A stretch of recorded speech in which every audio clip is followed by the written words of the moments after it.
ಸ್ನೇಹಿತರೆ ನಮಸ್ಕಾರ. ನ್ಯೂಸ್ 18 ಡಿಜಿಟಲ್ಗೆ ಸ್ವಾಗತ. ನಾನು ಕಾರ್ತಿಕ್.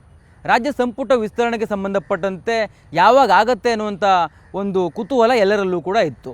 ಸ್ವತಃ DK ಶಿವಕುಮಾರ್ ಅವರಿಂದ ಹಿಡಿದು AICC ಅಧ್ಯಕ್ಷರಾಗಿರುವಂಥ ಮಲ್ಲಿಕಾರ್ಜುನ್ ಖರ್ಗೆ ಅವರು ಹೇಳ್ತಾ ಇರುವಂಥ ಮಾತು ಏನಾಗಿತ್ತು ಅಂತಂದರೆ, ಶೀಘ್ರದಲ್ಲಿಯೇ ಸಂಪುಟ ವಿಸ್ತರಣೆ ಆಗುತ್ತೆ ಅನ್ನುವಂಥದ್ದು. ಆದರೆ ಸಂಪುಟ ವಿಸ್ತರಣೆಗೆ ಸಂಬಂಧಪಟ್ಟಂತೆ ಹೈಕಮಾಂಡ್ ಯಾವಾಗ ಸಭೆಯನ್ನು ಮಾಡುತ್ತೆ ಅನ್ನುವಂಥ ವಿಚಾರವನ್ನು ಯಾರೊಬ್ಬರು ಕೂಡ ಹೇಳಿಕೆಯನ್ನು ಕೊಡ್ತಾ ಇರಲಿಲ್ಲ ಆ ವಿಚಾರವಾಗಿ. ಆದರೆ ಇವತ್ತು ಸಂಪುಟ ವಿಸ್ತರಣೆಗೆ ಸಂಬಂಧಪಟ್ಟಂತೆ ದೆಹಲಿಯಲ್ಲಿ ಮಹತ್ವದ ಸಭೆ ನಿಗದಿಯಾಗಿದೆ. AICC ಅಧ್ಯಕ್ಷರಾಗಿರುವ ಮಲ್ಲಿಕಾರ್ಜುನ್ ಖರ್ಗೆ ಅವರ ನೇತೃತ್ವದಲ್ಲಿ ಸಭೆ ನಡೆಯಲಿಕ್ಕಿದೆ. ಈಗಾಗಲೇ ದೆಹಲಿಯಿಂದ ಬುಲಾವ್ ಬಂದಿರುವಂಥ ಕಾರಣಕ್ಕಾಗಿ ನಿನ್ನೆಯೇ CM DK ಶಿವಕುಮಾರ್, ಮಾಜಿ CM ಸಿದ್ದರಾಮಯ್ಯ ಹಾಗೂ KPCC ಅಧ್ಯಕ್ಷರಾಗಿರುವ BK ಹರಿಪ್ರಸಾದ್ ಅವರು ದೆಹಲಿಗೆ ತೆರಳಿದ್ದಾರೆ. ದೆಹಲಿಗೆ ನಿನ್ನೆಯೇ ಅವರು ತೆರಳಿದ್ದು ಇವತ್ತು ಮಲ್ಲಿಕಾರ್ಜುನ್ ಖರ್ಗೆ ಅವರೊಂದಿಗೆ ಸಭೆಯಲ್ಲಿ ಭಾಗಿಯೂ ಕೂಡ ಆಗಲಿಕ್ಕಿದ್ದಾರೆ. ಇವತ್ತಿನ ಸಭೆಯಲ್ಲಿ ಸಂಭಾವ್ಯರ ಪಟ್ಟಿಯನ್ನು ಹಿಡಿದು ಒಂದಿಷ್ಟು ಚರ್ಚೆಯನ್ನು ಮಾಡಲಾಗತ್ತೆ.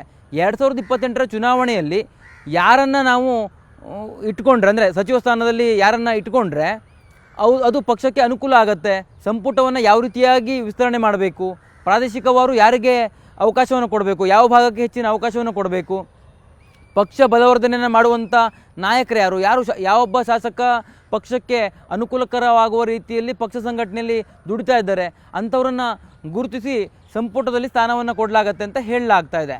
ಪ್ರಮುಖವಾಗಿ AICC ಅಧ್ಯಕ್ಷರ ನಿವಾಸದಲ್ಲಿಯೇ ಇವತ್ತು ಸಭೆಯು ಕೂಡ ನಿಗದಿಯಾಗಿದೆ.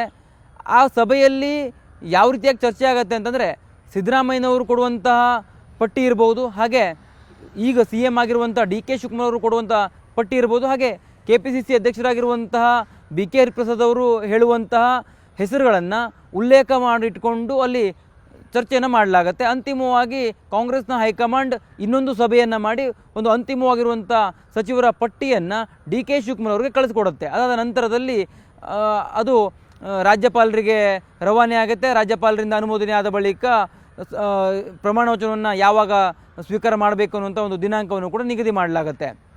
ಈಗಿರ್ತಕ್ಕಂಥ ಪ್ರಶ್ನೆ ಏನಪ್ಪ ಅಂತಂದರೆ, ರಾಹುಲ್ ಗಾಂಧಿಯವರು ಇವತ್ತಿನ ಸಭೆಯಲ್ಲಿ ಭಾಗಿಯಾಗೋದಿಲ್ಲ ಅನ್ನುವಂಥದ್ದು. ಹಾಗಾದರೆ ರಾಹುಲ್ ಗಾಂಧಿಯವರು ಇವತ್ತಿನ ಸಭೆಯಲ್ಲಿ ಭಾಗಿಯಾಗಿಲ್ಲ ಅಂತಂದರೆ ಇವತ್ತೇ ಸಂಪೂರ್ಣವಾಗಿ ಸಚಿವ ಸಂಪುಟ ವಿಸ್ತರಣೆಗೆ ಸಂಬಂಧಪಟ್ಟಂತೆ ಅಂತಿಮ ಪಟ್ಟಿ ಬಿಡುಗಡೆ ಆಗೋದಿಲ್ಲ. ಇವತ್ತು CM DK ಶಿವಕುಮಾರ್ ಹಾಗೆ ಸಿದ್ದರಾಮಯ್ಯನವರು ಹಾಗೆ KPCC ಅಧ್ಯಕ್ಷರಾಗಿರುವಂಥ BK ಹರಿಪ್ರಸಾದ್ ಅವರಿಂದ ಅಭಿಪ್ರಾಯವನ್ನು ಕಾಂಗ್ರೆಸ್ನ ಹೈಕಮಾಂಡ್ ನಾಯಕರು ಪಡೆದುಕೊಳ್ಳುತ್ತಾರೆ.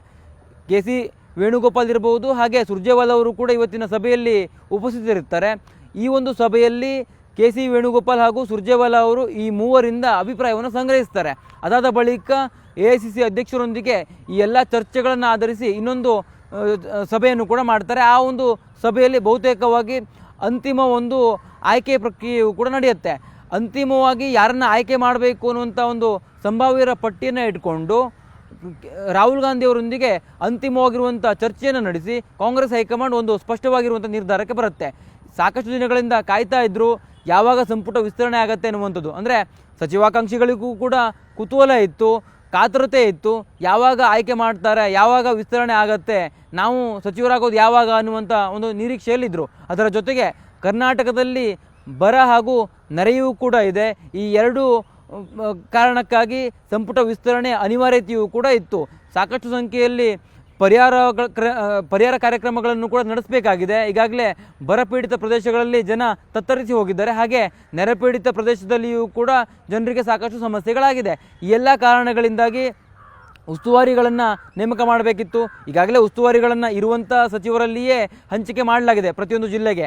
ಆದರೆ ಅದು ಅಲ್ಲಿ ಒಂದು ಜಿಲ್ಲೆಗೆ ಒಬ್ಬರನ್ನು ನೇಮಕ ಮಾಡಿದಂಥ ರೀತಿಯಲ್ಲಿ ಆಗೋದಿಲ್ಲ. ಅಂದರೆ ಒಬ್ಬ ಸಚಿವರನ್ನು 2 ಜಿಲ್ಲೆಗೆ 3 ಜಿಲ್ಲೆಗೆ ಈಗ ನೇಮಕ ಮಾಡಿ ಆದೇಶವನ್ನು ತಕ್ಷಣಕ್ಕೆ DK ಶಿವಕುಮಾರ್ ಅವರು ಹೊರಡಿಸಿದ್ರು.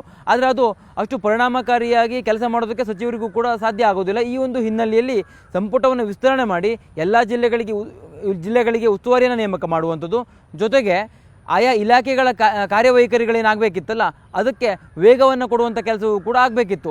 ಈ ಒಂದು ಹಿನ್ನೆಲೆಯಲ್ಲಿ ಈ ಒಂದು ಸಂಪುಟ ಯಾವಾಗ ವಿಸ್ತರಣೆ ಆಗತ್ತೆ ಎನ್ನುವಂಥ ಒಂದು ನಿರೀಕ್ಷೆಯಲ್ಲಿ ಎಲ್ಲರೂ ಕೂಡ ಕಾಯ್ತಾ ಇದ್ರು. ಈಗ ಅಂತಿಮವಾಗಿರುವಂಥ ಒಂದು ಮುಹೂರ್ತ ನಿಗದಿಯಾಗಿದೆ ಅಂತಲೇ ಹೇಳ್ಬೋದು. ಇವತ್ತಿನ ಸಭೆಯಲ್ಲಿ ಒಂದು ಅಂತಿಮವಾಗಿರುವಂಥ ಪಟ್ಟಿಯನ್ನು ನಿಗದಿ ಮಾಡ್ತಾರೆ. ಆ ಒಂದು ಶಾಸಕರ ಪಟ್ಟಿ ಏನಿದೆ, ಸಚಿವರಾಗಿ ಯಾರನ್ನು ಮಾಡಬೇಕು ಅನ್ನುವಂಥ ಒಂದು ಪಟ್ಟಿ ಇರುತ್ತಲ್ಲ, ಆ ಒಂದು ಆಯ್ಕೆ ಪಟ್ಟಿಯ ಬಳಿಕ ಒಂದು ಅಂತಿಮವಾಗಿರುವಂಥ ದಿನಾಂಕವನ್ನು ನಿಗದಿ ಮಾಡಿ ಸಂಪುಟ ವಿಸ್ತರಣೆಯನ್ನು ಕೂಡ ಮಾಡಲಾಗುತ್ತೆ.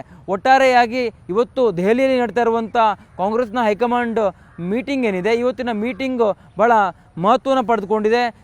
ರಾಹುಲ್ ಗಾಂಧಿ ಅವರು ಉಪಸ್ಥಿತರಿಲ್ಲದೇ ಇದ್ದರೂ ಸಹ ಇವತ್ತಿನ ಸಭೆಯಲ್ಲಿ ಬಹುತೇಕವಾಗಿ ಸಚಿವರ ಆಯ್ಕೆ ಪ್ರಕ್ರಿಯೆಗಳು ಕೂಡ ನಡೆಯುತ್ತೆ. ಅದಾದ ಬಳಿಕ ರಾಹುಲ್ ಗಾಂಧಿಯವರ ಒಂದು ಒಪ್ಪಿಗೆಯನ್ನು ಪಡೆದುಕೊಂಡು ಅಂತಿಮವಾಗಿರುವಂಥ ಒಂದು ಸಂಭಾವ್ಯ ಸಚಿವರ ಪಟ್ಟಿಯನ್ನು ಡಿ ಕೆ ಶಿವಕುಮಾರ್ ಅವರಿಗೆ ಕಳಿಸಿಕೊಡಲಾಗುತ್ತೆ. ಅದನ್ನು ಯಥಾ ಪ್ರಕಾರ ಡಿ ಕೆ ಶಿವಕುಮಾರ್ ಅವರು ರಾಜ್ಯಪಾಲರಿಗೆ ರವಾನಿಸಿ ಅದರಿಂದ ಅನುಮೋದನೆಯನ್ನು ಕೂಡ ಪಡೆದುಕೊಳ್ಳಲಿಕ್ಕಿದ್ದಾರೆ. ಕ್ಯಾಮರಾ ಪರ್ಸನ್ ಯೋಗೇಶ್ವರ ಜೊತೆ ಕಾರ್ತಿಕ್, ನ್ಯೂಸ್ 18 ಕನ್ನಡ, ಬೆಂಗಳೂರು.